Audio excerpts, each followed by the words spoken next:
So I had this moment of clarity a while back, maybe like about this summer when it was getting all hot and stuff, and I realized how this one event kind of totally kind of pivoted off of my helped lay the foundations of who I am out here in West Texas, and it happened back in 2002.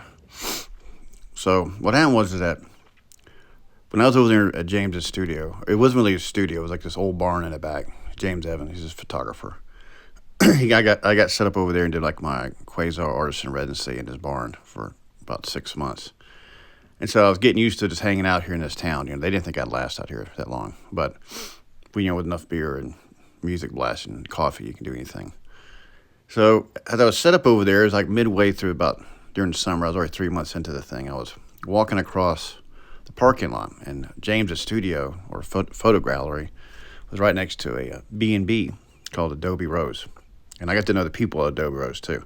Matter of fact, Tim, my neighbor over here, he used to work over there, and I think his sister owned it and stuff. And so it was like a 2-story building, and so I was walking across the parking lot, which is right in front of also the Adobe Rose. James he was a photographer, and he told me that there was in his freezer there at the studio, someone had given him a wedding cake. It was a giant like double Dutch chocolate cake. It was frozen. It was like a couple years old or something. He forgot about it, and he asked me if I wanted it, and I said, well, sure. So, I was walking around the desert, I just go there, break a chunk of this chocolate off here. I don't know if you've eaten frozen cake before, but it's like gnawing on a brick, And so I'd broken off a piece of that chocolate cake, and I was walking across the parking lot, and I just had enough. It was hot. I just had enough of eating this stuff, I just fucking took it and spit it all out, threw it on the ground, and kept walking, I think I was probably in my shorts, no shirt and stuff. And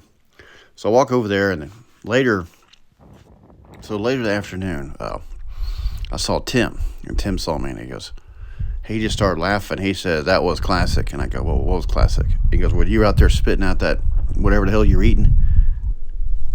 He said, whenever you spit that stuff out, he said, we were entertaining this family. And he said, they looked at you, they saw we're on the balcony and we're looking down at you eating that, and they asked, who the hell is this guy? And I told them that you were the resident artist. And they go, oh, hell no, we're not staying here. And he goes, thank God, because that family was he said they were from the East Coast and real critical, and they were like examining everything, and these 2 snotty kids they couldn't control, and we're praying they weren't going to rent from us because we didn't have to deal with their bullshit. And it dawned on me what my purpose was in this town. It was to repel the gentrifiers. This is one thing you get to know out here. It's all these tourists that show up, and there's certain ones that are cool. They understand everything, and there's a bunch of them that show up, and they come there like they're hanging out in some mall. They're at Macy's or something like that, and they are fucking bossy and asshole-like, It's like, and also they're telling you how they need to be treated constantly. And eventually, you just want to slap them around a lot, basically. I'm telling them, get the hell out of Texas. Leave this area. Bye. So I realized that a lot of the retail people can't do that because they're constant ass kissers. They just don't have the balls to do it. So I served as a cultural phenomenon there, and I realized that this is really my role out here in West Texas. Some kind of repellent,